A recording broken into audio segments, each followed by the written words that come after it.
I'm a farmer, is what I do for a living, mostly potatoes and beef, with a big percentage of potatoes, basically.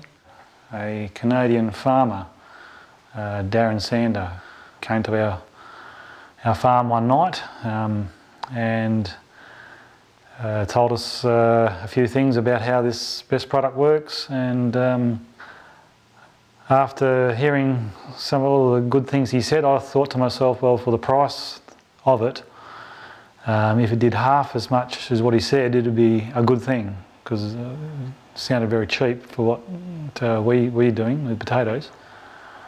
So yeah, we've done a fair bit of work with it, mostly in potatoes, and the first year we didn't really have much success in it in potatoes, mainly because we are using a extremely powerful soil fumigant,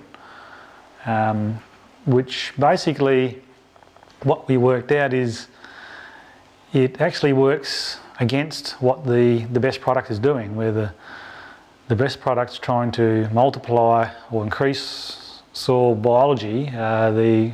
The fumigant is very efficiently reducing it to just about nothing, basically. So we sort of had to rack our brains and come up with something, another way to use it, and we thought, well, really the only way is to leave some strips out without this fumigant and just see what happens. We took a little bit of a risk, because we can sort of have problems emerge if we don't use this fumigant. So that's what we did the second year, and then we started to actually see some results.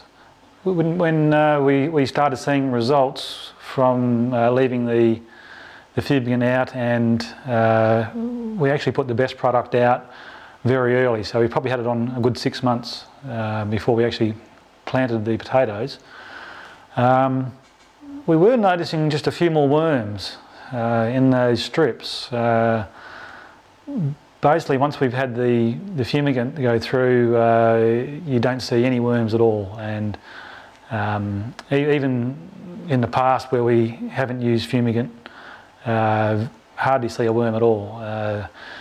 But the crop sort of started growing, and about when the crop got to full canopy, as I was actually checking the crop for moisture, sort of digging around, and all of a sudden found these little lumps on top of the surface of the soil, and I was a bit puzzled to what they were, and I sort of dug down, and there was a little baby worm, and then I saw another one, and sort of thought, oh yeah, there's a few worms starting to pop up here, and didn't think much more of it till I come back a sort of couple of weeks later, and these little lumps were actually completely covering the strip, just a complete coverage of worm castings. And I thought, hang on, there's something going on here, and I didn't know where I was in the paddock, and I looked up and I could see the pegs where the TM21, the best product,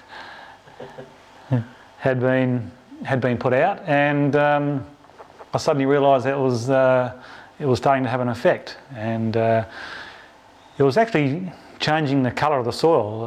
The soil was starting to go darker on top. The friability of it, it was sort of crumbing up. There seemed to be less erosion on that strip. And when we actually dug the potatoes, probably the most pleasing part of it was the quality of them was virtually the same as where the fumigant was put, which was very encouraging to us, that we could sort of see a little bit of light where we could start probably potential to phase the fumigant out. So that was a very good outcome for us on that particular site. Another site was a bit earlier on in the year, where the whole district was having huge problems with hollow heart in potatoes, and that's an issue where we'd had some pretty heavy thunderstorm events, and because we got a lot of nitrogen with those thunderstorms, the potatoes just received too much nitrogen, and the cells just couldn't keep up, and you sort of get up a big hollow hole in the middle. The strip that we had the best product on, without the fumigant, virtually we actually could not find any hollow heart in that area. As soon as we crossed the line, we probably would have been throwing out probably 20 to 30% of the larger potatoes all had hollow heart. So yeah, that was another really good outcome. The best product would be probably the cheapest input we use by a long way. Even if we put 3 or 4 applications on, it's only $50 a hectare. We're probably spending somewhere between $20,000 to $25,000 a hectare. So extremely insignificant in the price or the cost, and for the potential benefit we can see out of it, yeah, it's well worth putting it on. We'd be mad not to use it, I think. I'm also using it in my garden at home, which was actually quite a new garden, and I actually treated all the plants before they actually went in the ground, and the growth and the health of that garden without fertiliser is just absolutely phenomenal. It's just got to be seen to believe, basically.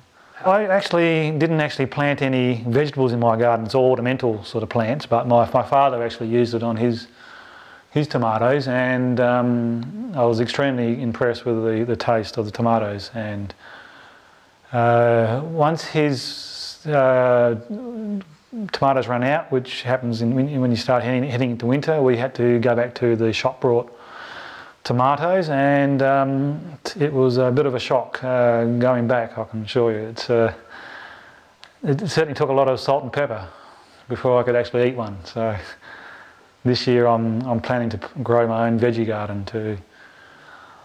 I don't think I'll ever stop using it. We've done the whole farm, which is plus including a lease country is about 1,500 acres.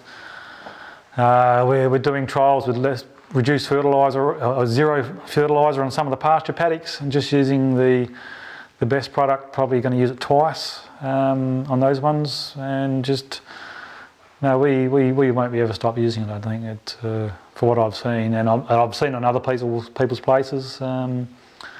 Yeah, no, it's just got too much going for it, basically.